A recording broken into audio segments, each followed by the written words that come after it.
The fluorescent lights of Giuseppe's trattoria hummed their usual tired song, casting everything in that sickly yellow glow that made even the fresh pasta look days old.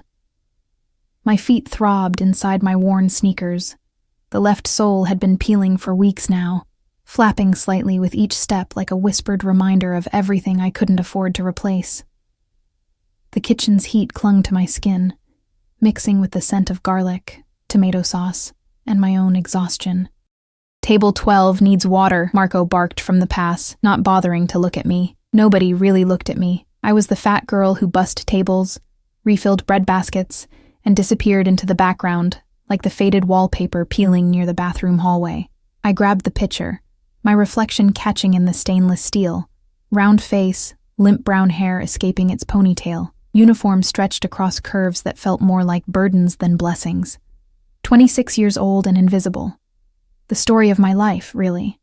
The dining room buzzed with the usual Friday night crowd, couples leaning close over candlelight, business associates laughing too loud over expensive wine, families celebrating something I'd never quite understand. I moved between tables like a ghost, collecting empty plates, refilling glasses, existing in the margins of other people's happiness. That's when the air changed. I felt it before I saw anything. A shift in the atmosphere, like pressure dropping before a storm. Conversations didn't stop exactly, but they softened. Heads turned. The hostess, Maria, stood straighter, smoothing her hair with trembling fingers. 3 men entered through the front door. The first 2 wore dark suits that probably cost more than my annual rent, their eyes scanning the room with mechanical precision. They moved like predators, all controlled power and coiled threat. But it was the third man who made my breath catch somewhere between my lungs and throat. He was younger than I expected, maybe early 30s, with dark hair styled in that effortlessly perfect way that suggested expensive barbers and products I'd never heard of. His suit was charcoal gray, tailored so precisely it looked like it had been painted onto his frame. But it wasn't his clothes that made every woman in the restaurant pause mid-sentence. It was the way he carried danger like cologne. Sharp jawline, eyes so dark they looked black even in the restaurant's dim lighting. And when he moved, there was this fluid grace that suggested violence carefully leashed. He didn't walk into Giuseppe's, he claimed it, his presence expanding to fill every corner, even though he'd barely crossed the threshold. "Mr. Salvatore," Giuseppe himself appeared from the back office, wiping his hands nervously on his apron. Our owner never greeted customers personally. Never. "Your usual table is ready. We've been expecting you." I hadn't known we were expecting anyone. The man, Salvatore, didn't smile.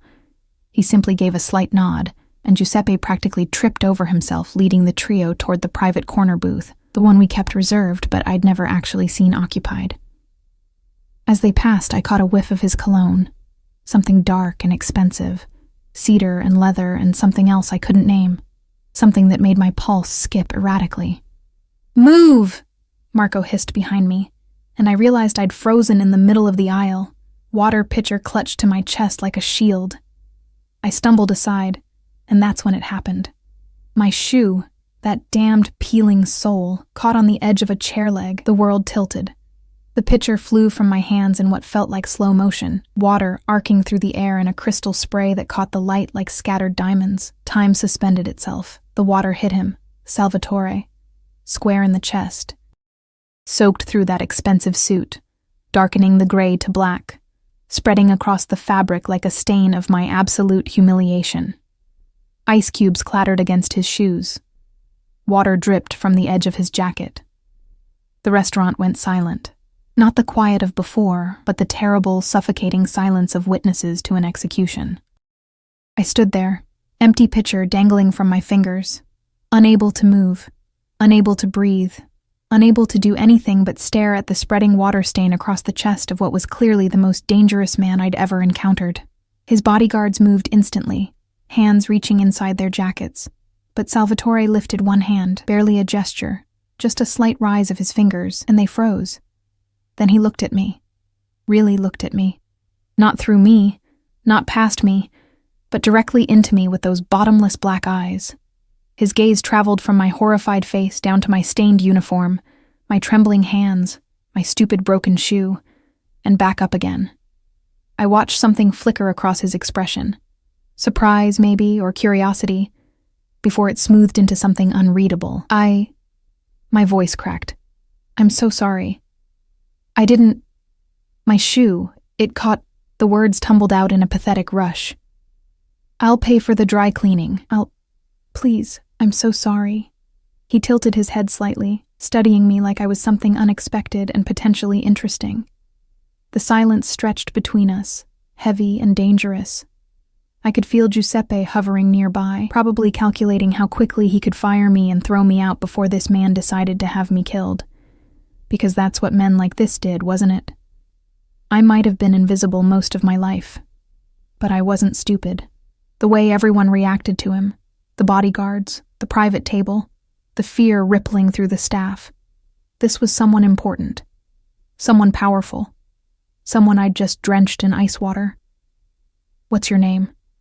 His voice was low, smooth, with the barest hint of an accent I couldn't place. Not the question I'd expected.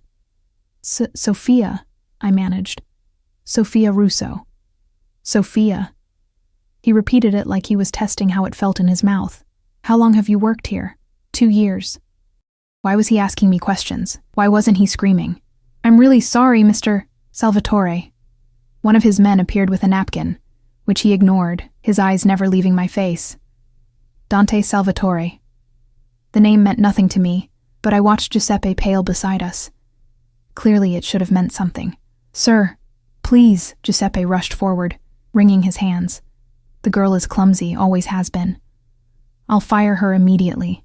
There's no need for... Did I ask you to fire her? Dante's voice didn't rise, but Giuseppe stopped mid-sentence like he'd been slapped. In fact, did I ask you anything at all? No, sir. Of course not. I apologize. Dante's attention returned to me, and I felt pinned by it, like a butterfly under glass.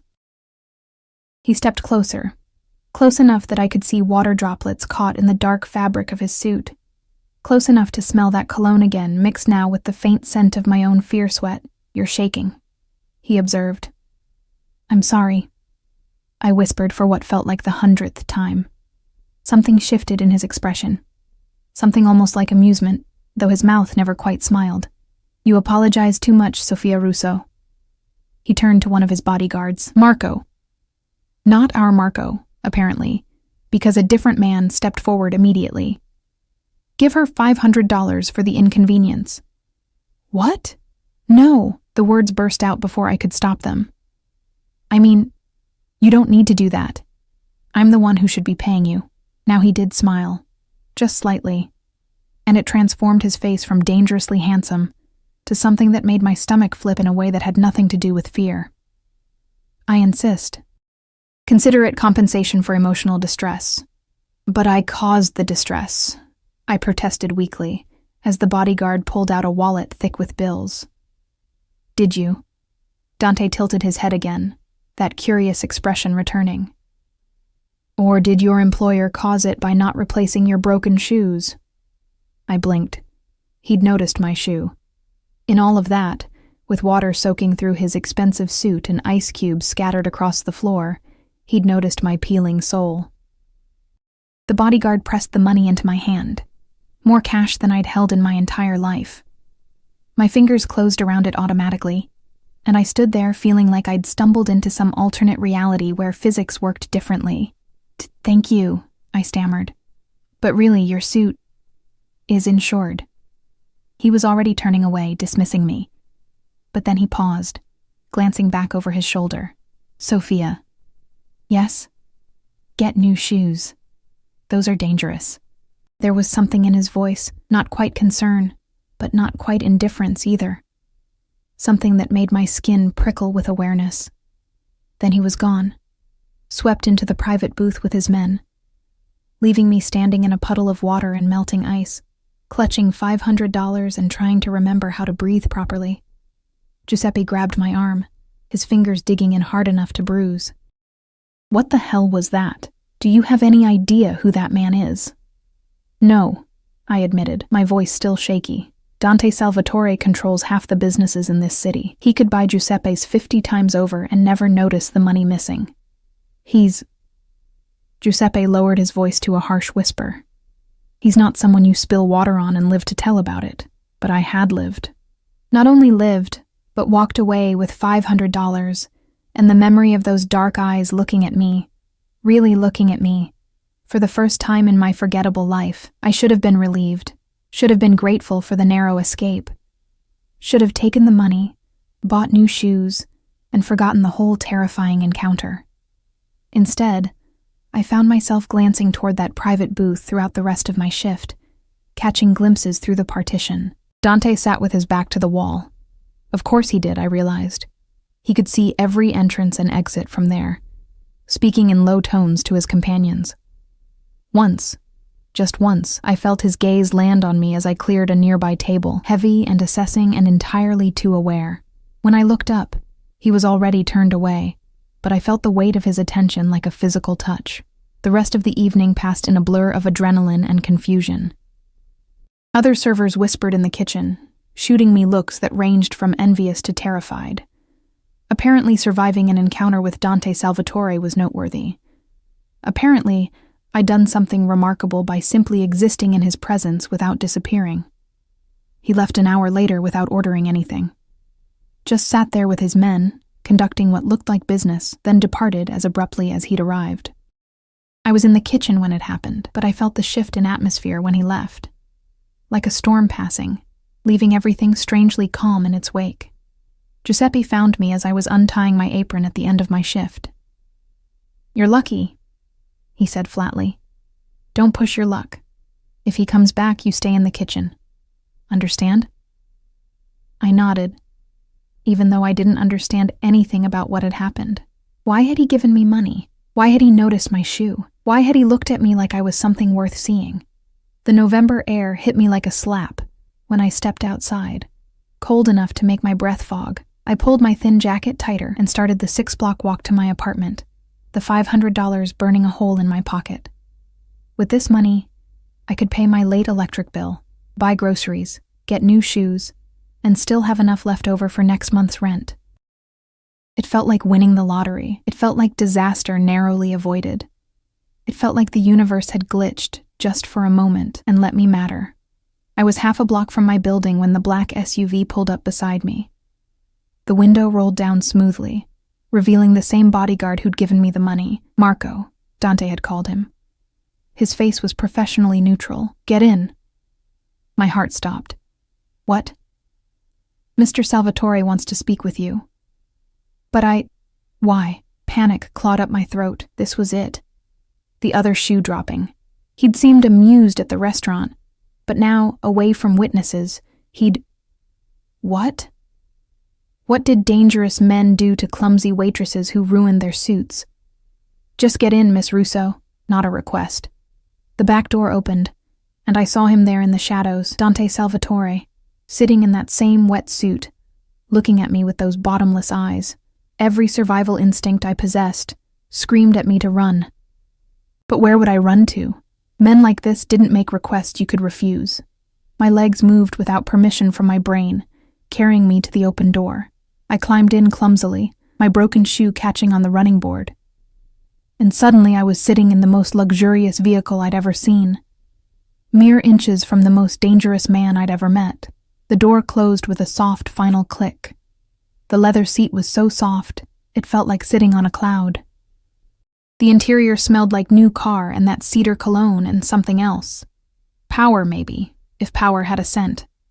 Dante sat angled toward me, one arm draped casually across the back of the seat. His wet shirt clinging to what I could now see was a very well-built chest. "You're afraid of me," he observed. Not a question. Should I be? My voice came out steadier than I felt. That almost smile again, smart and honest, refreshing. He studied me in the dim light filtering through tinted windows. "I have a proposition for you, Sophia Russo." Oh God, this was worse than I thought. My mind raced through possibilities, each more horrifying than the last. I'm not. Relax. He waved a hand dismissively. "It's not what you're thinking, though your panic is somewhat amusing." Then what? I forced myself to meet his eyes, even though it felt like staring into an abyss. He leaned forward, close enough that I could see gold flecks in those dark irises, close enough that his cologne wrapped around me like smoke. I want you to marry me. The words hung in the air between us, impossible and insane. What? I must have heard him wrong. The universe didn't glitch that much. Marry me, he repeated calmly, like he was discussing the weather. 6 months. You play the role of my wife, attend events with me, live in my house. In return, you get $5 million when it's over. $5 million. The number was so absurd I almost laughed. Would have laughed if I wasn't so terrified. Why? Because I made a bet, he said simply. And I always win my bets. A bet. I repeated the words slowly, trying to make them make sense in my exhausted, terrified brain. You want to marry me because of a bet. $5 million. He said it like the number explained everything. Like it justified the absolute insanity of what he was proposing. I pressed myself against the car door, putting as much distance as possible between us in the confined space. This is crazy. You're crazy. I need to go home. You live in a 4th-floor walk-up on Morrison Street, Dante said casually, and ice flooded my veins. Apartment 4C. Your rent is 3 months overdue. Your electricity was shut off last week, and you're currently showering at the gym 2 blocks from Giuseppe's because you can't afford to pay the reconnection fee. The blood drained from my face. How do you... I know everything about everyone who interests me. He pulled out his phone, swiping through it with casual efficiency. Sophia Marie Russo, 26 years old, parents deceased, car accident when you were 19, no siblings, student loans from a nursing degree you never finished when the money ran out, 3 jobs currently, Giuseppe's, a laundromat on 5th Street, and weekend shifts at a convenience store. He looked up, those dark eyes pinning me. You work 70 hours a week and still can't make ends meet. You're drowning, Sophia. I'm offering you a life raft. Tears burned behind my eyes, but I refused to let them fall. Not in front of him. Why me? There are thousands of women in this city who would say yes immediately, he interrupted. Who would see the money and ignore the rest. That's exactly why not them. He shifted closer, and I had nowhere to retreat. My business associates believe I'm incapable of commitment, that I'm too volatile, too unpredictable to build the family empire my father wants. There's a merger in the works, legitimate business mostly, but the other family won't seal the deal without proof of my stability. So marry someone else, someone beautiful, someone who fits your world. I don't need someone who fits, he said softly, dangerously. I need someone who will make them underestimate me. Someone they'll look at and think, he married her for love. Look how far he's fallen. Someone who will make them drop their guard. The cruelty of it hit me like a physical blow. He wanted me because I was fat, because I was plain, because I was so obviously beneath him that our marriage would look like weakness instead of strategy. You want me because I'm pathetic, I whispered. Something flickered across his face. Not quite guilt, but close. I want you because you're perfect for what I need, and in return, you get $5 million, enough to never be pathetic again. I'm not... My voice broke. I won't be someone's joke, someone's pity case. This isn't pity. He leaned back, giving me space to breathe. This is business. I need a wife who will play a role. You need money to survive. We both get what we want. For 6 months. 6 months, he confirmed. Live in my house. Attend events as my wife. Convince everyone our marriage is real. Then we divorce quietly. You get your money, and you disappear into whatever life you want to build. I stared at him, my mind racing through implications and consequences. $5 million.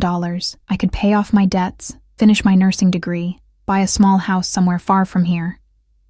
I could stop being invisible, stop being the fat girl who scrubbed floors and served pasta to people who never saw her face, but I'd have to live with him, be touched by him, pretend to love him while knowing every moment that I was his joke, his strategic weakness, his calculated humiliation. I can't, I said finally. I'm sorry, but I can't. I reached for the door handle. His hand shot out, not grabbing me but pressing against the door to keep it closed. $50,000 up front, he said quietly. Tonight, before you even say yes officially. Enough to solve your immediate problems. My hand froze on the handle. $50,000. I could pay rent, turn my electricity back on, eat something other than ramen and stolen breadsticks from work. I could breathe. Why are you doing this? I turned to face him, needing to understand. Really, not the business reasons. Why me specifically? He was quiet for a long moment, his dark eyes searching my face. When he spoke, his voice was softer than before, almost contemplative. Because when you looked at me tonight, after you spilled that water, you weren't afraid of who I was. You were afraid of losing your job, of not being able to survive. That kind of fear, he trailed off. That kind of fear is honest. Everything in my world is calculated, Sophia. People smile at me because they want something or because they're terrified. You smiled at a customer before you knew who I was. That's rare. I didn't smile at you, I protested weakly. No, he agreed. You apologized 17 times and looked like you wanted to disappear into the floor. But before that, when you were serving table 8, you smiled at the little girl who spilled her juice. You cleaned it up and told her it happened to you all the time, made her feel better about her mistake. He'd been watching me. Before the water incident, before everything, he'd been watching me move through the restaurant. The realization sent chills down my spine. I don't understand you, I whispered. You don't need to understand me, you just need to say yes. He pulled out a phone, different from the one before, I noticed. How many phones did he carry? 50,000 tonight, 5 million in 6 months. All you have to do is play house with me and look convincing doing it. Every rational part of my brain screamed at me to refuse, to get out of this car and run as far as possible from Dante Salvatore and his dangerous eyes and his impossible propositions. But rationality didn't pay rent. Rationality didn't turn the electricity back on, or put food in my empty refrigerator, or fix the constant grinding fear of losing everything. What if I can't do it? I asked. What if I'm a terrible actress? What if no one believes we're really married? Then we'll deal with that when it happens. He was already texting someone, his thumbs moving quickly across the screen. But I don't think you'll have trouble. You've been acting your whole life, haven't you?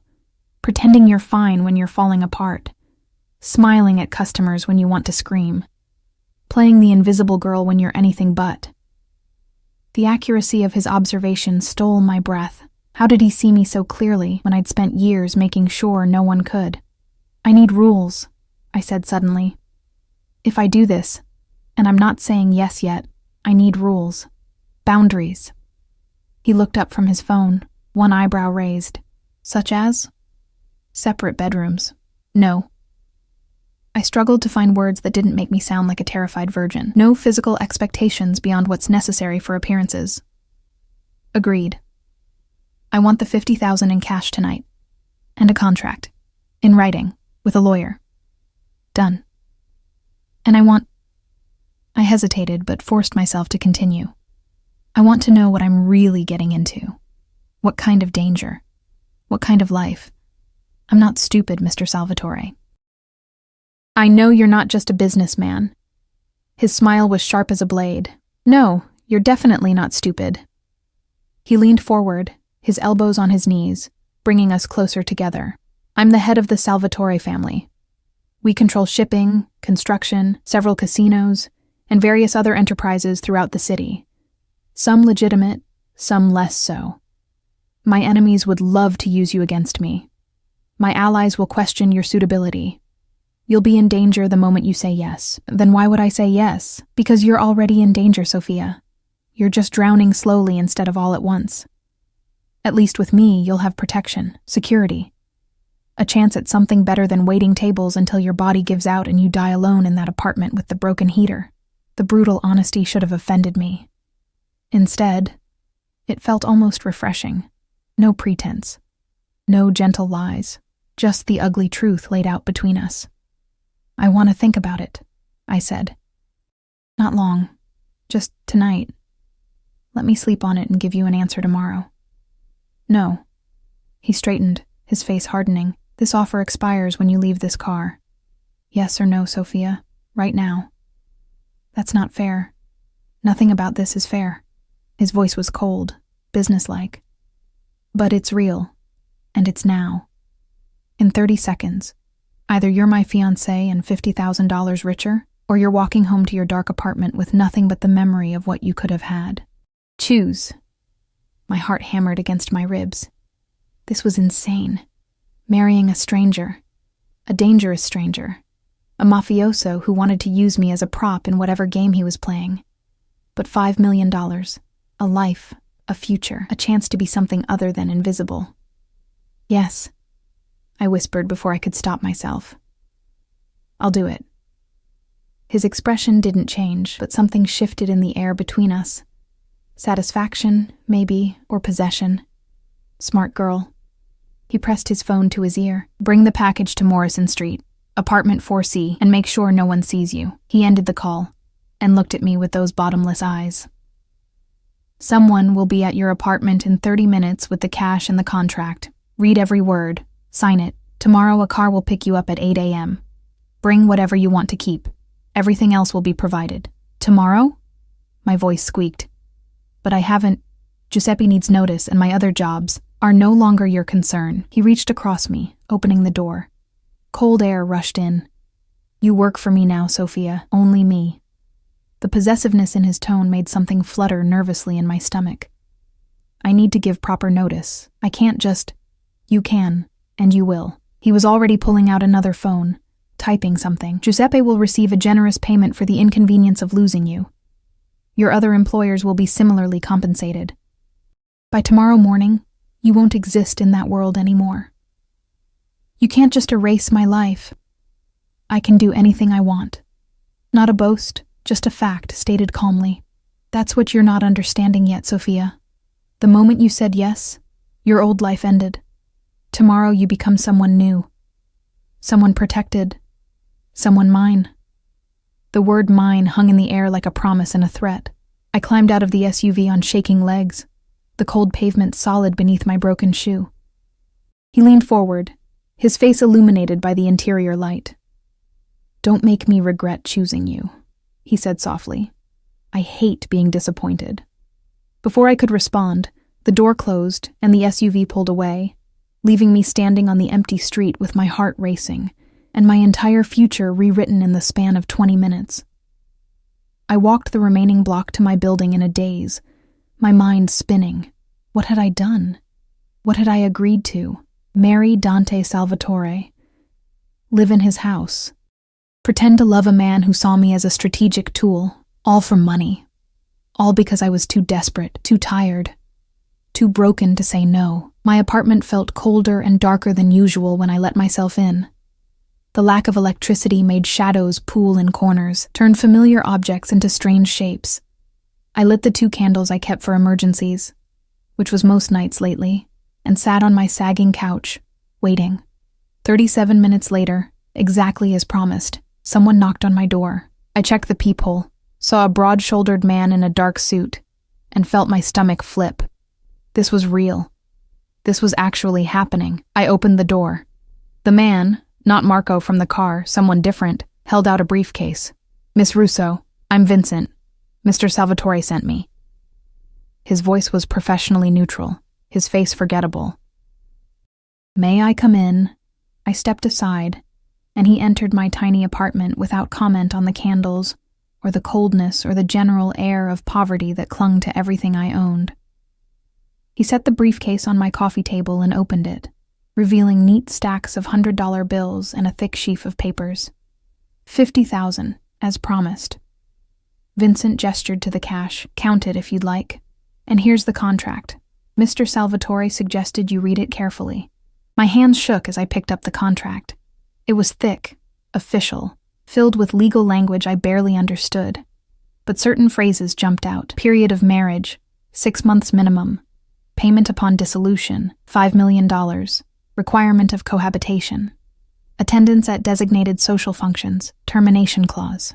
There's a termination clause, I said, looking up at Vincent. If you fail to fulfill the terms of the agreement, the marriage ends immediately, and you receive nothing. His expression remained neutral. Mr. Salvatore is very specific about his expectations. I kept reading. The contract outlined everything. Where I'd live, what events I'd attend, even what kind of behavior was expected in public, but nowhere did it mention anything physical. No clause about intimacy or expectations beyond the performance of being his wife in public. He'd kept his word about that, at least. "There's a pen in the briefcase," Vincent prompted gently. "Sign all 3 copies. One for you, one for Mr. Salvatore, one for the lawyer." I stared at the signature line. This was my last chance, last moment to back out, to return to my small, safe, suffocating life, to remain invisible and poor, but at least my own. I thought about the electricity bill, the eviction notice tucked under my mattress, the way my stomach cramped with hunger most nights, the endless grinding fear of losing everything and having nowhere to go. I picked up the pen and signed my name. Sophia Marie Russo, 3 times, in blue ink that looked almost black in the candlelight. Excellent. Vincent collected 2 of the contracts, leaving one for me. "The car will arrive at 8 a.m. sharp. Be ready." He was gone before I could respond, the door closing softly behind him. I sat alone in my dark apartment, surrounded by $50,000 in cash, and the contract that had just sold my life for the next 6 months. I should have felt relieved, excited even. Instead, I felt like I'd just signed away something far more valuable than my time. I felt like I'd signed away myself. But when I counted the money, crisp bills that smelled new and felt like possibility, and thought about turning on lights, buying food, breathing without panic for the first time in years, I couldn't bring myself to regret it. Not yet, anyway. The black Mercedes arrived at exactly 8 a.m., idling in front of my building like a sleek predator. I stood at my window, watching it through the gap in my curtains, a duffel bag at my feet containing everything I'd decided was worth keeping, which wasn't much. Some clothes that probably wouldn't fit Dante Salvatore's world, a few books, the photograph of my parents on their wedding day, and my mother's necklace, the only jewelry I owned. I'd spent the night awake, electricity humming through the apartment, thanks to the first thing I'd done with the cash, pay every outstanding bill. The lights felt alien after a week of darkness, the heater's warmth almost uncomfortable after so many cold nights. I'd taken a long shower in my own bathroom, standing under the hot water until my skin turned pink, crying without fully understanding why. Relief, maybe, or terror, or the strange, disorienting grief of leaving behind a life I'd hated, but at least understood. My phone buzzed. Unknown number. "The car is waiting." Dante's voice smooth and commanding even through the speaker. "Don't make me come up there, Sophia. I'm coming." I managed, grabbing my bag. My hands shook as I locked the apartment door one final time, leaving the key under the mat as instructed. Someone would come for my furniture, what little there was. The rest would be handled. Everything erased, just like he'd promised. Marco, the bodyguard from the SUV, stood beside the Mercedes, opening the back door as I approached. "Miss Russo." "Just Sophia," I said quietly, climbing inside. Dante sat in the far corner, looking somehow more intimidating in daylight. He wore another suit, navy this time, equally expensive, and his dark hair caught the morning sun streaming through the tinted windows. He was on his phone, speaking rapid Italian to someone, his voice clipped and authoritative. I settled into the seat, clutching my duffel bag like a security blanket. The car pulled smoothly into traffic, and I watched my neighborhood disappear through the window. The convenience store where I'd worked weekends. The laundromat where I'd spent countless hours folding other people's clothes. Giuseppe's trattoria, its neon sign dark in the morning light. All of it fading behind me like a dream I was forgetting upon waking. Dante ended his call and finally looked at me. His gaze traveled from my face to the duffel bag, one eyebrow rising slightly. "That's everything?" "I travel light," I said defensively. "Apparently." He reached forward, opening a compartment I hadn't noticed, pulling out a small velvet box. "Give me your left hand." My heart stuttered. "What?" "Your hand, Sophia." Impatience edged his tone. "We're engaged. You need a ring." I extended my hand slowly, watching as he opened the box to reveal a ring that made my breath catch. A massive diamond surrounded by smaller stones, set in what looked like platinum. The morning light hit it, sending rainbow fractals dancing across the car's interior. "This is..." I couldn't find words. "This is too much. It's expected." He took my hand, his fingers warm and slightly rough against my skin. My fiancé wears a ring that reflects my status. Anything less would raise questions. He slid it onto my finger, and I felt the weight of it. Physical and symbolic. The band fit perfectly, like he'd somehow known my ring size. Which he probably had. He seemed to know everything else about me. "It's beautiful," I whispered, unable to stop staring at it. "It's a tool," he corrected, releasing my hand. "Like everything else in this arrangement, don't get attached to it." The casual cruelty stung, but I forced myself to nod. Right. This wasn't real. The ring wasn't a symbol of love, it was a prop. Just like me. The drive took us out of my familiar streets into neighborhoods I'd only seen in magazines, tree-lined avenues, mansions set back from the road behind iron gates, the kind of wealth that didn't need to announce itself, because everyone already knew it existed. Finally, we turned through a set of massive gates that opened automatically, rolling up a long driveway toward a house that looked more like a museum. 3 stories of pale stone and tall windows, surrounded by manicured gardens even in late November. A fountain bubbled in the circular drive. Everything screamed old money, power, permanence. "This is where you live?" The words escaped before I could stop them. "This is where we live," he corrected. "Starting now." The car stopped in front of the main entrance, and Marco opened my door. I climbed out, feeling impossibly small and out of place. My worn jeans and cheap jacket looked like costume pieces from a different play entirely. Dante moved beside me, his hand suddenly at the small of my back, possessive and guiding. "Walk like you belong here," he murmured near my ear. "The staff is watching." I looked up and saw faces in windows, figures moving behind curtains. Of course they were watching. The boss was bringing home his unexpected bride. The front door opened before we reached it, revealing an older woman in a crisp black dress, her gray hair pulled back in a severe bun. Her eyes, sharp and assessing, traveled over me with obvious disapproval. "Mrs. Chen," Dante said smoothly. "This is Sophia, my fiancée. She'll be living here from now on. Please ensure the staff understands she's to be treated with the same respect as myself." Mrs. Chen's lips thinned. "Of course, Mr. Salvatore." Her tone suggested anything but respect. "Should I prepare the mistress suite?" "The mistress suite will remain closed," Dante said, his voice hardening. "Sophia will use the room adjacent to mine, the one with the connecting door." My head snapped toward him, but his expression remained neutral, giving nothing away. A connecting door. Jesus. "Very well, sir." Mrs. Chen stepped aside, allowing us to enter. The interior made the exterior look modest. Marble floors, high ceilings with crystal chandeliers, a sweeping staircase that belonged in a Hollywood movie, art on the walls that was probably worth more than I'd earn in 10 lifetimes. Everything pristine, expensive, and utterly intimidating. "I'll show you to your room," Dante said, already moving toward the stairs. "You have 2 hours to settle in. Then we have an appointment downtown." "What kind of appointment?" I hurried after him, my footsteps echoing on the marble, the kind that transforms you from a waitress into someone believable as my wife. He climbed the stairs without looking back, forcing me to follow. Clothes, hair, everything. My fiancé can't attend events looking like— He stopped himself. "Like a fat girl in cheap jeans?" I finished bitterly. He turned on the landing, and something flickered across his face. "Like someone who's been surviving instead of living. There's a difference, Sophia."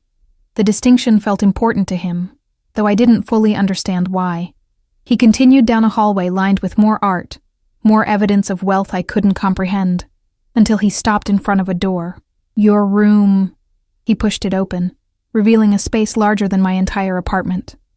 A 4-poster bed with silk sheets, a sitting area with a fireplace, tall windows overlooking the gardens. An ensuite bathroom visible through another door, all marble and gold fixtures. It was the most beautiful room I'd ever seen. It felt like a museum, cold and perfect, and not meant for someone like me. "The closet is there," Dante pointed. "Though you won't need what you brought. Everything will be replaced. The bathroom is stocked with everything you'll need. And that," he gestured to a door on the far wall, "connects to my room. It stays unlocked on my side. You can lock it on yours if it makes you feel better." Why does it need to connect at all? The question came out more accusatory than I'd intended. His smile was sharp. Because married couples share space, Sophia. If someone, a staff member, a business associate, anyone, suspects we're not really together, this arrangement ends. The connecting door is for appearances.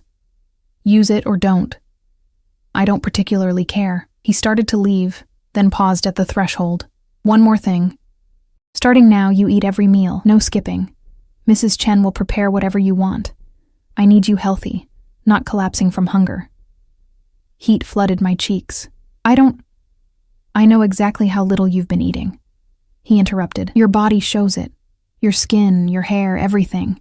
That ends now. You're under my protection, which means you're under my care, whether you like it or not.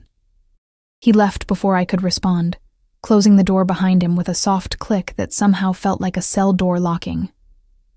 I stood in the middle of the enormous room, still clutching my pathetic duffel bag, feeling like an imposter in a life that couldn't possibly be mine. The ring on my finger caught the light, reminding me this was real.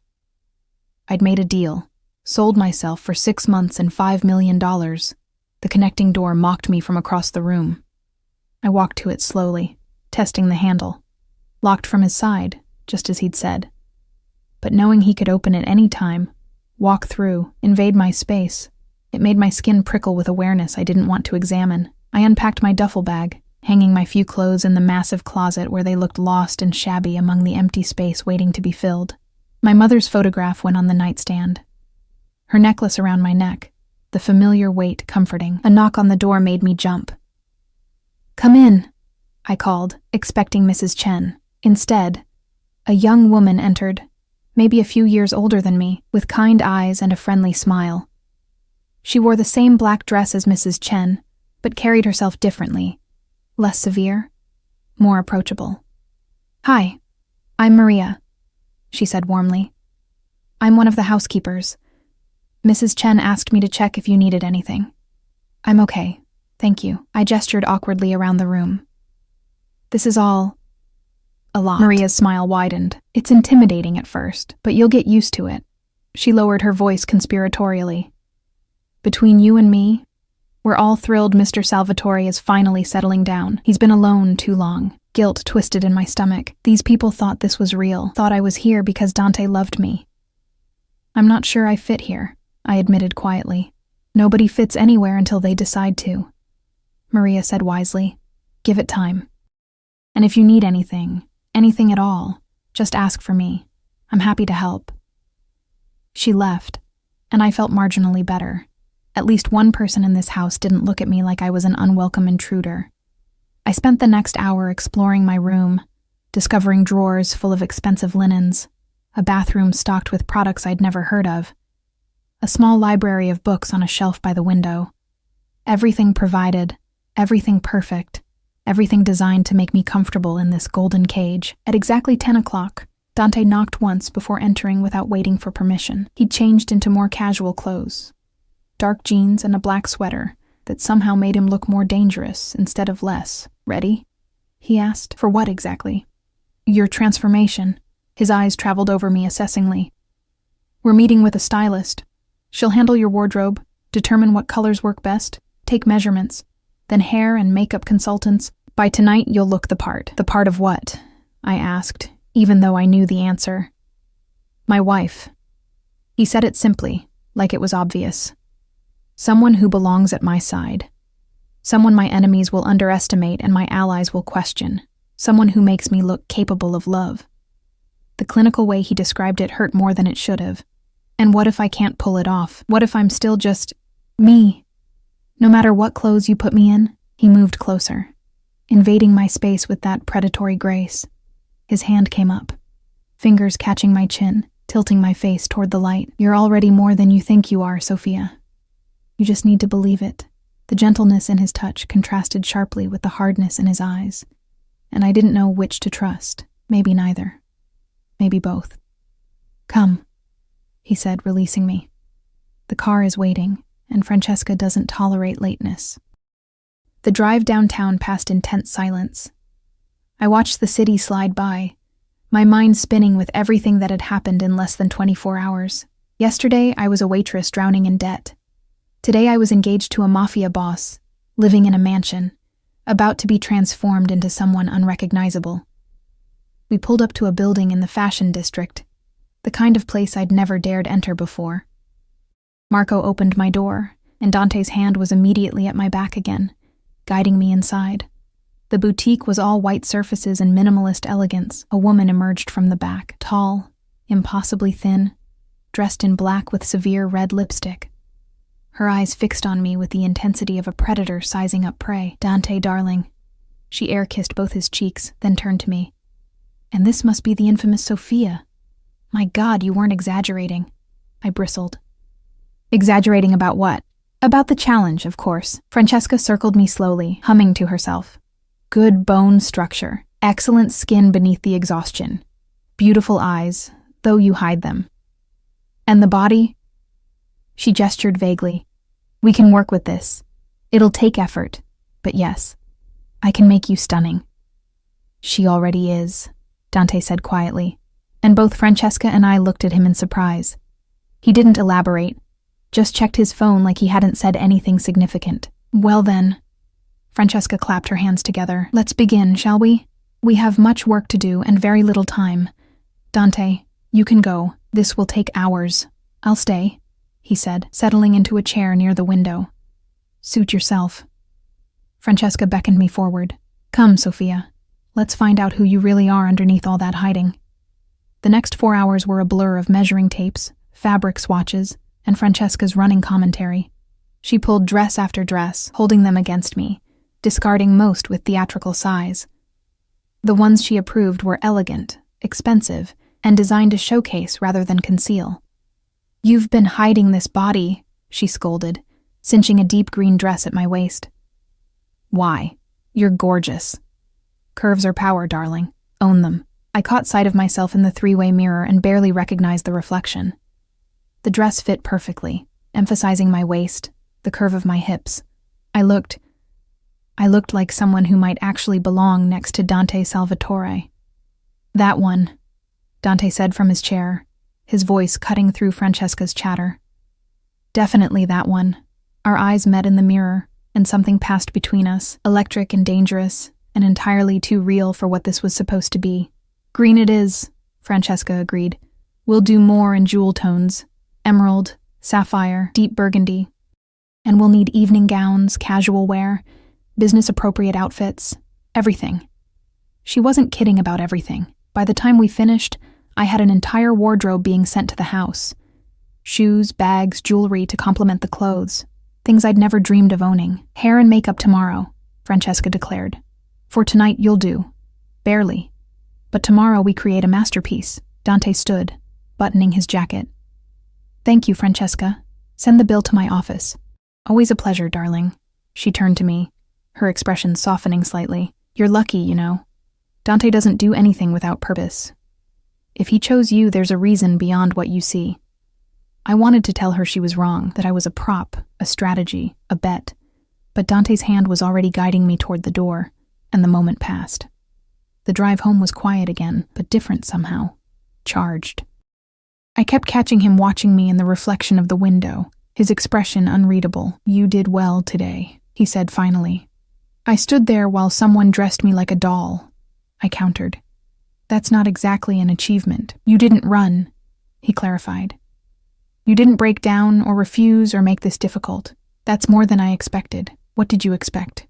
He was quiet for a long moment. "Honestly, I expected you to back out this morning. To decide the money wasn't worth it. Maybe I'm just desperate," I said bitterly. "Maybe." He shifted closer, and I felt the heat of him, the dangerous pull.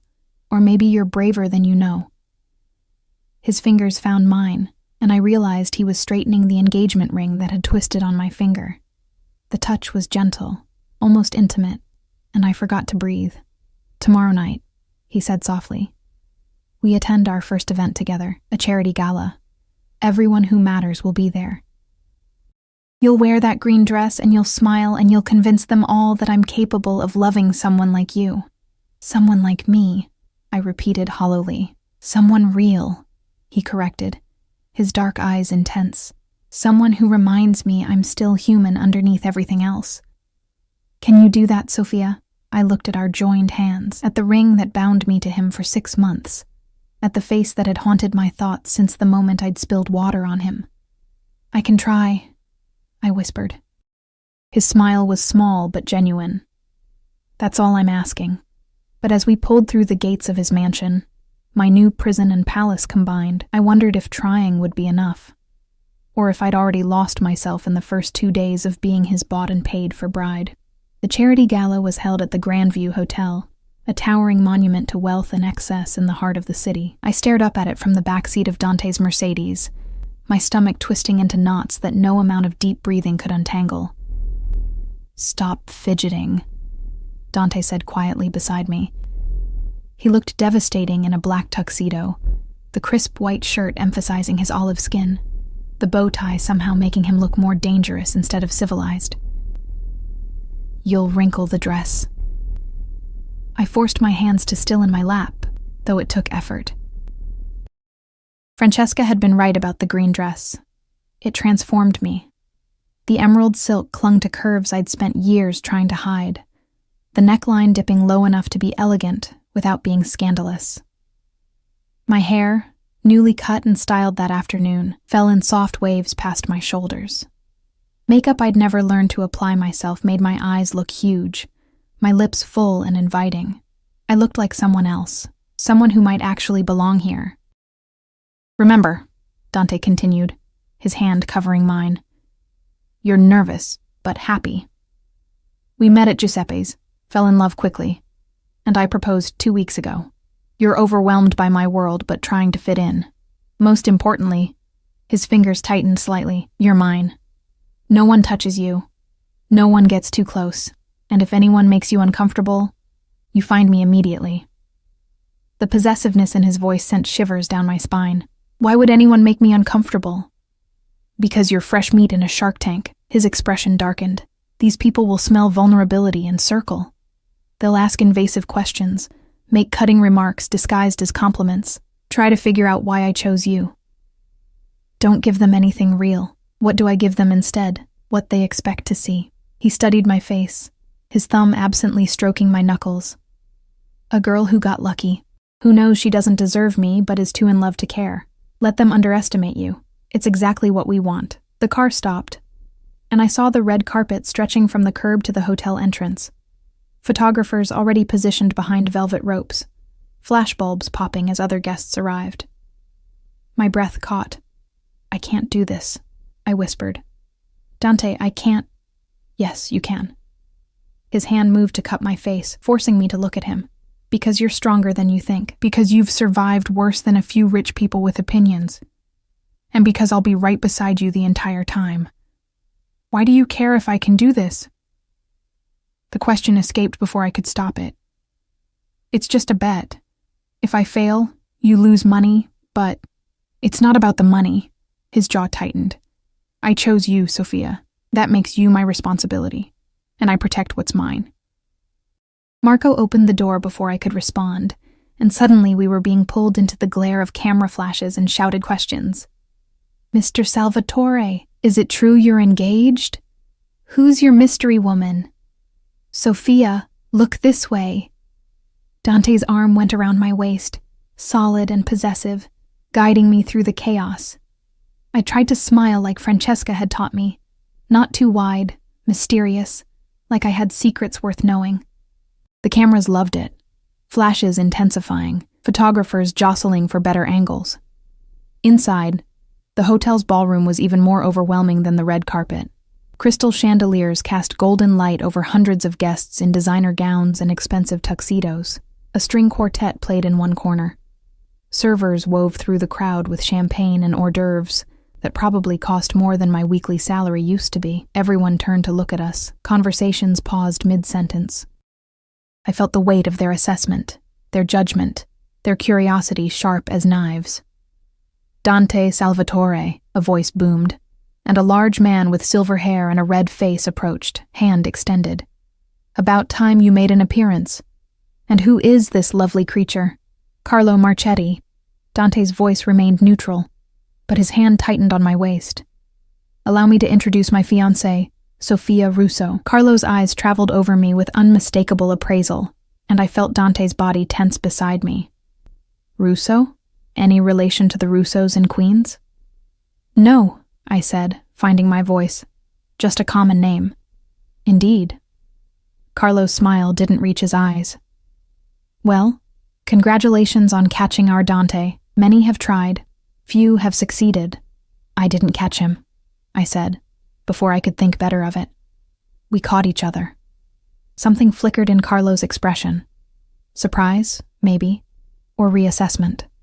Dante's thumb stroked my side in what might have been approval. "If you'll excuse us," he said smoothly, already steering me away. "I need to introduce Sophia to a few other people." We moved through the crowd, and the pattern repeated. Men assessing me with varying degrees of interest or disdain. Women sizing me up with sharp eyes, their smiles brittle and false. Everyone wondering the same thing. Why her? "Dante, darling!" A woman in a blood-red dress materialized in front of us, her perfectly manicured hand landing on his arm with familiar ease. She was stunning. Tall, thin, with the kind of beauty that came from genetics and expensive maintenance. I heard rumors, but I had to see for myself. "Isabella." Dante's voice was carefully neutral. "This is Sophia, my fiancée. Sophia, this is Isabella Romano, an old acquaintance." The way he hesitated over acquaintance told me everything. This was someone he'd been involved with, someone who belonged in his world in ways I never could. Isabella's eyes raked over me, and her smile turned predatory. "How unexpected. I always imagined you'd marry someone more traditional." "Traditional?" I asked, my voice steadier than I felt. "Someone from our world, someone who understands the complexities of the life." Her hand was still on Dante's arm, and I wanted to slap it away. "But I suppose love makes us do strange things. How did you two meet?" "At a restaurant," Dante said before I could answer. "She spilled water on me. I fell in love with her apology." The story was simple but effective. Isabella's expression soured slightly. "How romantic." "I thought so." Dante finally removed her hand from his arm, his movements deliberate. "Now, if you'll excuse us." "Of course." Isabella's smile sure we'll turned see sharp. much more of each other, Sophia. Welcome to the family." The way she said, "family," made it sound like a threat. Dante led me toward the bar, his jaw tight. "Ignore her. Isabella is bitter because I ended things months ago. Did you love her?" The question slipped out before I could stop it. He looked at me, surprised. "No. I've never loved anyone." The admission should have reassured me. This was just business after all. Instead, it made something in my chest ache. "Never?" "Love is a weakness," he said flatly, accepting 2 champagne glasses from a server. "It gives people leverage, power over you. I don't allow that. Then how are you supposed to convince people you love me? Because with you, it's an act, a controlled performance. Real love?" He handed me a glass. "That's dangerous. What we have is safe, transactional, honest." I sipped the champagne to avoid responding, the bubbles bitter on my tongue. Around us the party continued, laughter and music and the clinking of glasses, everyone playing their roles, performing their parts, just like us. Mr. Salvatore, a younger man, approached, his expression nervous. "Sorry to interrupt, but Mr. Chen needs to speak with you. Something urgent." Dante's expression darkened. "Now?" "He says it can't wait." Dante looked at me, conflict clear on his face. "I'll be 5 minutes. Stay here. Don't move. Don't talk to anyone I haven't introduced you to." "I'm not a child." 5 minutes, Sophia." His hand squeezed my shoulder, equal parts reassurance and warning. Then he was gone, swallowed by the crowd with his nervous messenger. I stood alone at the bar, clutching my champagne, feeling exposed without Dante's protective presence. Eyes tracked me from across the room. Whispers followed me like shadows. I tried to look confident, mysterious, like I belonged, but I felt like a fraud in borrowed clothes. "So you're the one who finally tamed Dante Salvatore." I turned to find a man beside me, older, maybe 50, with kind eyes and an expensive suit. He raised his glass in greeting. "Thomas Carver." I do business with your fiancé occasionally. Sophia Russo. I shook his offered hand, grateful for someone who seemed genuinely friendly. I'm not sure tamed is the right word. No? He smiled. What word would you use? Maybe. Convinced him to try something different? Thomas laughed, genuine and warm. Diplomatic. I like that. Dante could use someone diplomatic in his life. He tends toward the direct approach. That's one way to put it. The champagne was making me looser, braver. Can I ask you something? Of course. Everyone seems shocked that he's marrying me. Not just surprised, shocked. Like it's incomprehensible. Why? Thomas studied me thoughtfully, because Dante Salvatore doesn't do anything without calculation. Every decision, every relationship, every business deal, it's all strategic. The idea that he'd marry someone for love, someone outside his world, someone who can't offer him power or connections or advantage. He trailed off. It suggests he's changed, become vulnerable, and vulnerable men make mistakes. You think I'm a mistake. I think you're either the best decision he's ever made or the worst. Thomas's expression turned serious. Time will tell which, but for what it's worth, I hope it's the former.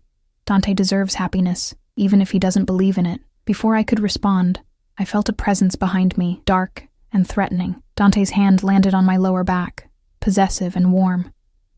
Thomas, I see you've met Sophia. I have indeed. Thomas raised his glass. Congratulations, my friend. May you find what you're looking for. The cryptic statement hung between them, loaded with meaning I couldn't quite grasp. Thomas excused himself, and Dante turned to me, his eyes dark and intense. What did he say to you? Nothing bad. He was nice, actually. I studied his face. You look angry. I left you alone for 7 minutes. You said 5. And in that time, 3 different men approached you. His hand tightened on my back. I could see them from across the room, circling like vultures. Thomas was just being friendly. Thomas was assessing my weakness. Dante's voice was low, dangerous. Trying to determine if you're genuine or a liability. They're all trying to figure out the angle, Sophia. What you cost me, what you're worth. And I can't protect you if you're wandering around alone. The possessiveness should have annoyed me. Instead, it made something warm unfurl in my stomach. I wasn't wandering. I was standing exactly where you left me. Which made you a target. He pulled me closer, his body heat seeping through the thin silk of my dress. From now on, if I have to leave you, Maria or one of my men stays with you. Understood? You can't control every moment. Watch me. His eyes blazed. You're mine to protect, Sophia. That means I decide who gets close to you, who talks to you, who even looks at you too long. I won't apologize for it. My heart hammered against my ribs. This wasn't acting. This was real. The fierce protectiveness in his eyes, the tension in his body, the way his fingers gripped my waist like he was afraid I might disappear. Dante, dance with me. Not a question. He was already pulling me toward the dance floor, where other couples swayed to the quartet's music. His arm went around my waist, my hand in his, and suddenly we were moving together in a slow, intimate waltz. I'd never danced like this before. Never been held this close by someone who moved with such confidence, such control. My body followed his lead instinctively, and for a moment, the entire ballroom faded. It was just us, moving together. His dark eyes locked on mine. You're doing it again, I whispered. Doing what? Looking at me like I'm real, like this is real. His expression shifted, something vulnerable flickering across his features before being locked away. Maybe I'm a better actor than you thought. Or maybe, don't. His voice was sharp. Don't confuse the performance with reality, Sophia. I chose you because you serve a purpose. Because you make me look weak to my enemies and unpredictable to my allies. That's all this is. The words hurt more than they should. I'd known from the beginning what this was. A transaction. A bet. 6 months of playing pretend for $5 million. But somewhere between the mansion and the green dress and the way he held me now, I'd started forgetting. "You're right," I said quietly. "I'm sorry." "Don't apologize." His thumb stroked my lower back, contradicting his harsh words. "Just remember the rules. Remember why you're here." But as we continued dancing, his body pressed against mine, his breath warm against my temple. I wondered if he was reminding me, or reminding himself. The rest of the evening blurred together. More introductions, more judgment, more performance. Dante never left my side again, his presence constant and protective. When we finally left, climbing back into the Mercedes as cameras flashed, I felt exhausted down to my bones. "You did well," Dante said, as we pulled away from the hotel. "Better than expected." "Thanks, I think." I leaned my head against the cool window. "How often do we have to do this?" "Events like tonight? 2 or 3 times a month. Smaller gatherings more frequently. Business dinners, family events." He loosened his bow tie, the gesture somehow intimate. "You'll get used to it." "Will I?" I turned to look at him. "Get used to people looking at me like I'm either a joke or a threat? Get used to women like Isabella who clearly think I stole something that belonged to them? Isabella is irrelevant, is she? The champagne made me bold. She's beautiful, sophisticated. She belongs in your world, everything I'm not. Exactly." He met my eyes. "She's what everyone expects. You're what no one saw coming. That's your power, Sophia. Use it." We arrived home.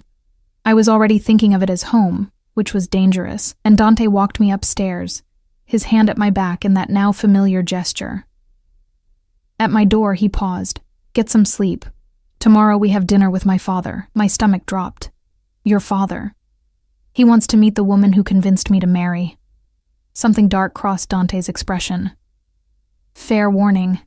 He's worse than anyone you met tonight. Don't let him intimidate you." "How do I not let the head of your family intimidate me?" "By remembering you survived years of poverty and hardship with your dignity intact." His hand came up, tucking a strand of hair behind my ear.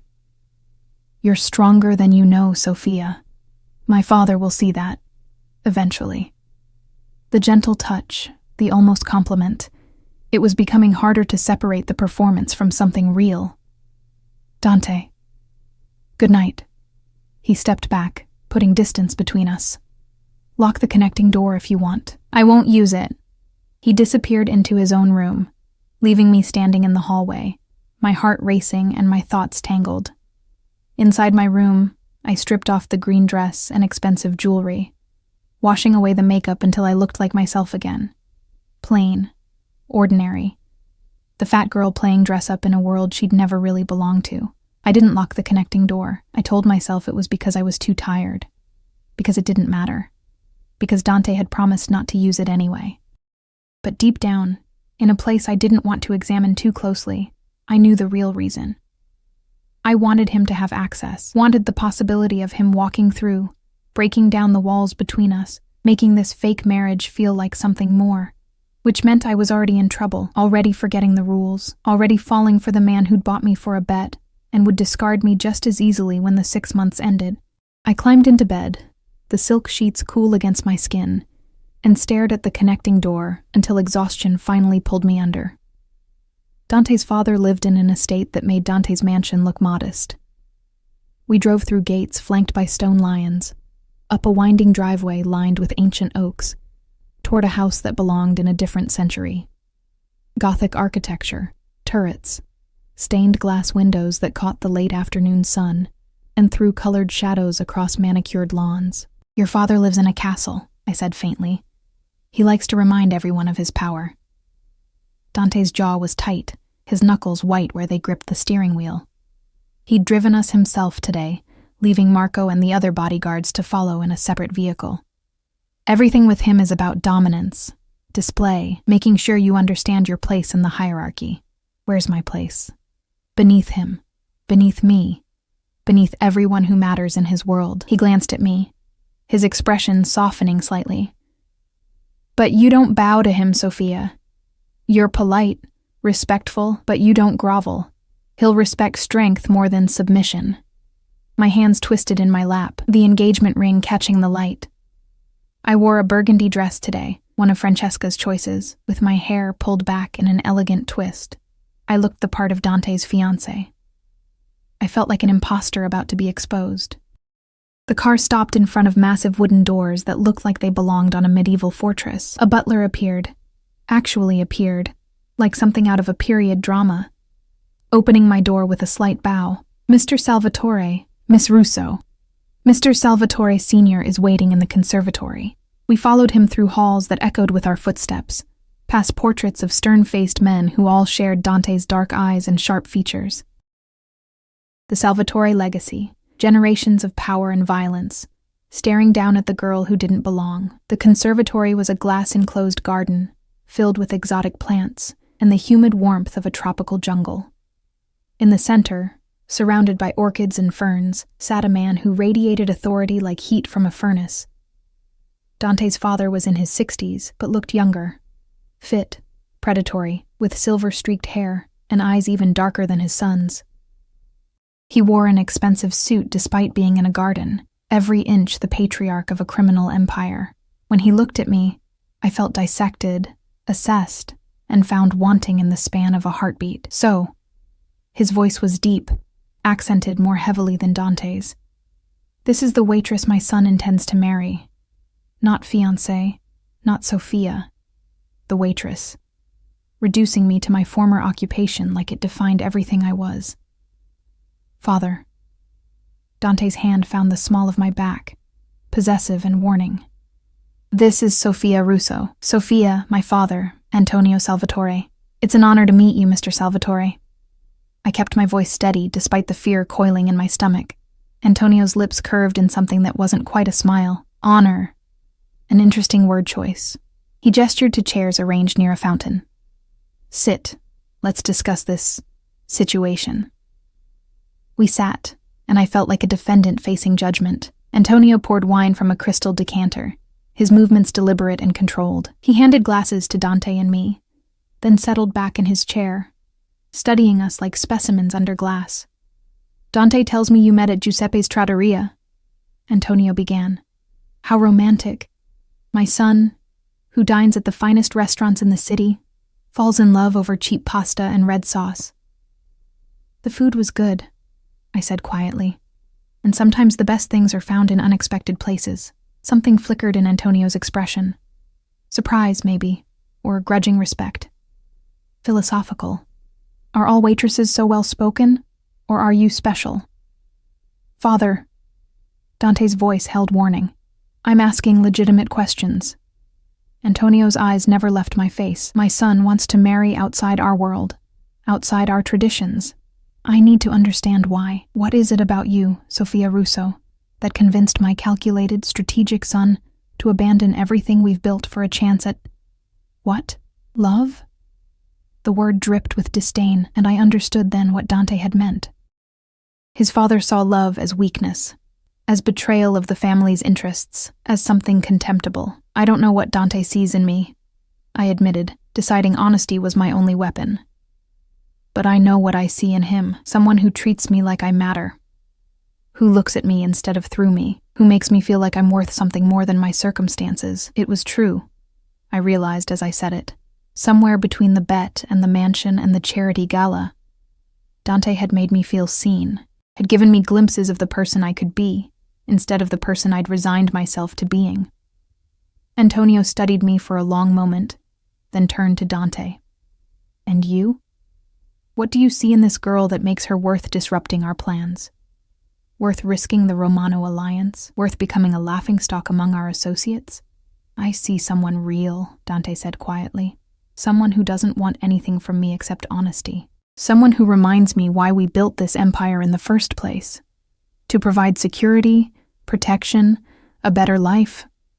What good is power if we use it only to acquire more power?" Father and son stared at each other, and I felt the weight of history between them, conflicts and disappointments and expectations that had shaped both their lives.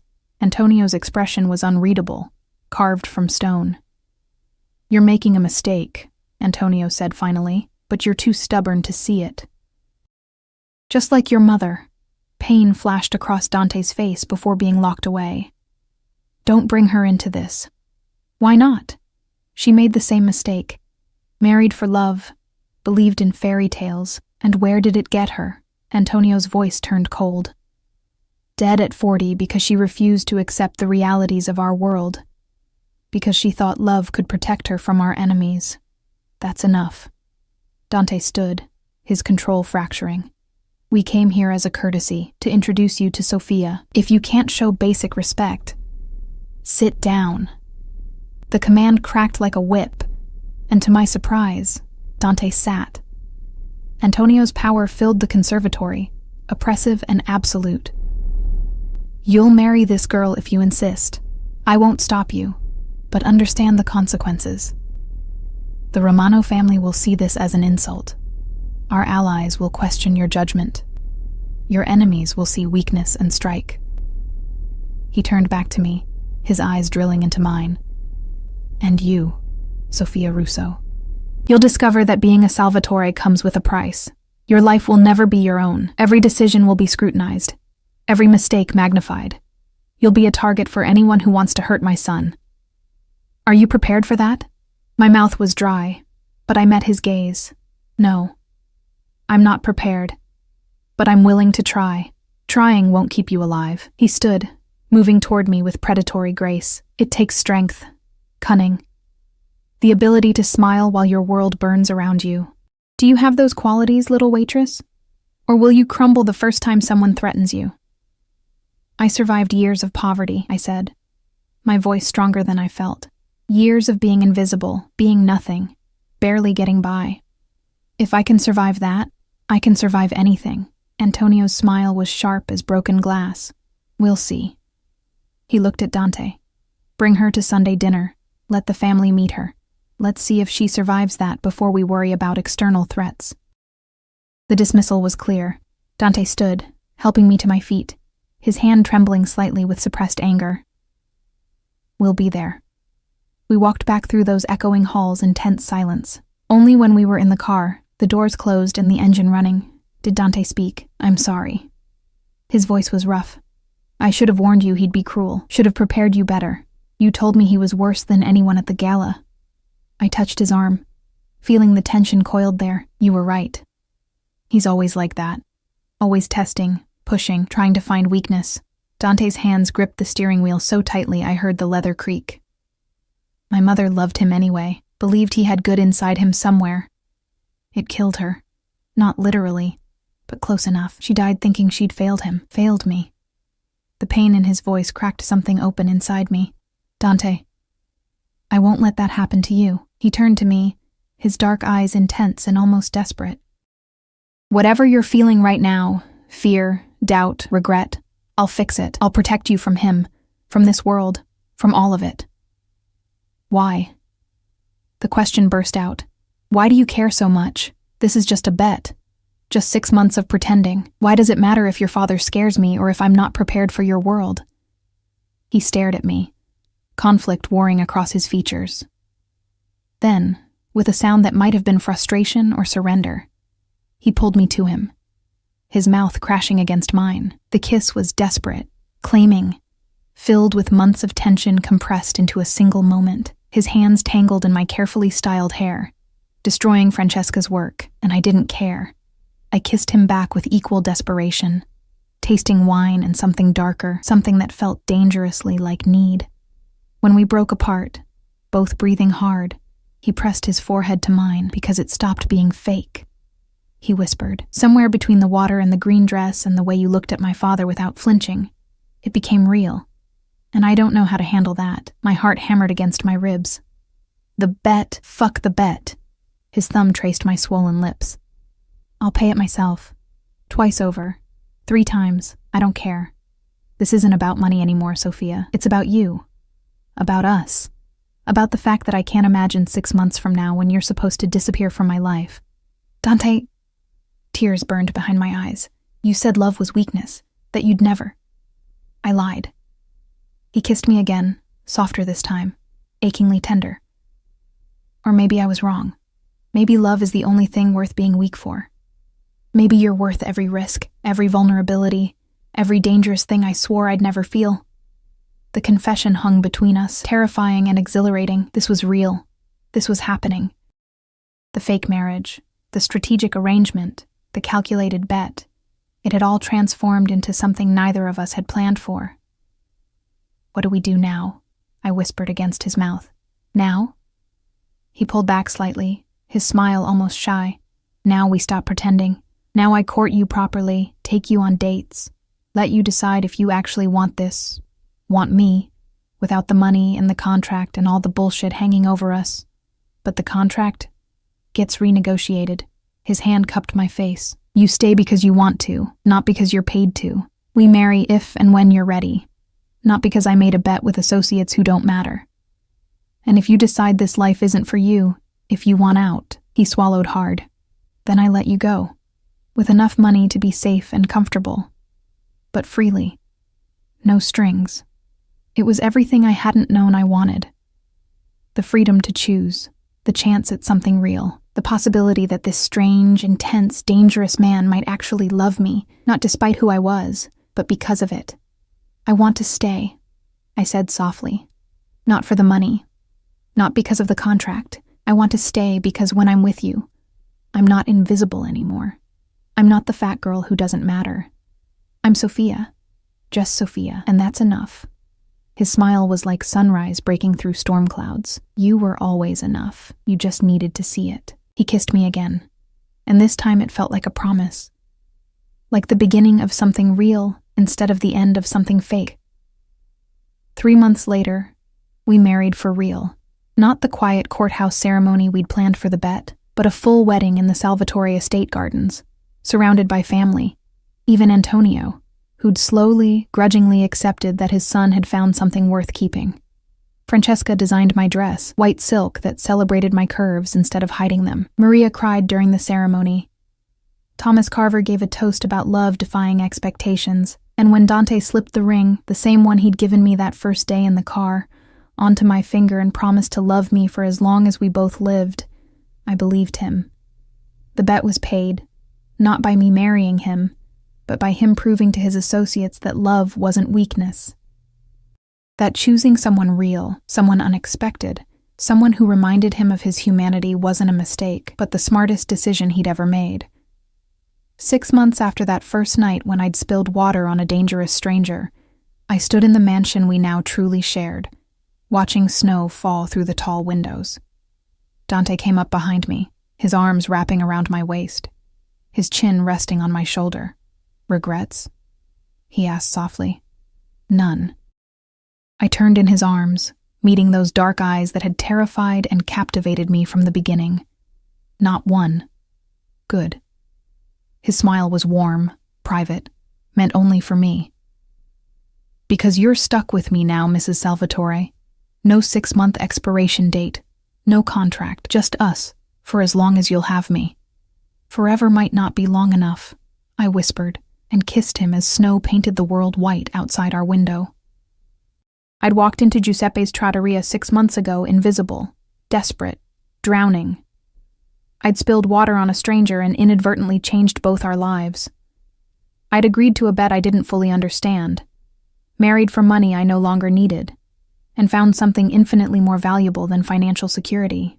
I found myself, my strength, my worth, and I found love in the most unexpected place, in the dark eyes of a man who'd needed saving just as much as I had. The fat girl who served pasta became the woman who taught a Mafia boss that vulnerability wasn't weakness, that love wasn't a liability, and that sometimes the best things in life came from accidents and broken shoes and moments of desperate courage. We weren't perfect. Our life together would never be easy or safe or simple, but it was real. It was ours. And that was enough. Antonio Salvatore died 2 years later, naming Dante his successor with the grudging admission that the waitress made you stronger than I ever could. By then, I'd learned to navigate his world without losing myself, to attend galas and family dinners with confidence instead of terror, to stand beside Dante not as his prop or his weakness, but as his equal partner. The $5 million, we donated it to programs helping people like I'd been, drowning in poverty, invisible to the world, desperate for a chance. The money that had once seemed like salvation became seed money for something better, hope for others who needed it. I finished my nursing degree, working part-time at a free clinic in the neighborhood where I'd once struggled to survive. Dante's enemies learned quickly that I wasn't a weakness to exploit. I was a strength they couldn't account for. The woman who'd survived poverty and hunger and invisibility wasn't afraid of their threats or their violence. We had 3 children, 2 boys and a girl who inherited Dante's dark eyes and my stubborn refusal to accept limitations. We raised them to understand that power came with responsibility, that money was a tool, not a measure of worth. That love, despite what their grandfather believed, was the strongest force in any world. And sometimes, late at night when the children were asleep and the house was quiet, Dante would pull me close and whisper, "Best bet I ever made." I'd smile against his shoulder and correct him. "Best accident we ever had." Because that's what we were. A beautiful accident that became intentional. A bet that transformed into forever. A fake marriage that became the realest thing either of us had ever known. From water spilled in desperation to a life built on love, that was our story. Messy, imperfect, occasionally dangerous, but undeniably, completely, perfectly ours.